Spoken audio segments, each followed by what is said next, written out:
মহাষ্টমীর সন্ধ্যায় আবার আমি আর মা বেরিয়ে পড়লাম ঠাকুর দেখতে। চলুন দেখে নেওয়া যাক আমাদের পাশের পাড়ার ঠাকুরগুলি। এটি হচ্ছে আমাদের পাশের পাড়া উত্তরপল্লী। কি অপূর্ব সুন্দর সাজিয়েছে না, দেখেই মনটা ভালো হয়ে যাচ্ছে।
এইবার যাব মহাকুম্ভ দর্শনে।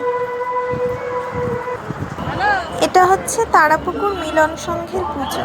সমস্ত যান চালক ভাই বন্ধুদের বলো, আপনারা আপনাদের যানবাহন অত্যন্ত নিয়ন্ত্রিত গতিতে ধীরে ধীরে যথাসম্ভব বাম দিক দেশে এগিয়ে নিয়ে যান।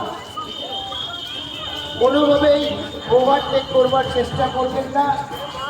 দর্শনার্থী যারা নাকি রাস্তায় চলাচল করছে, চারিদিকে এত অপূর্ব সৌন্দর্য, এত সুন্দর পরিবেশ দেখে মনটা আপনা আপনি শান্ত হয়ে যায়।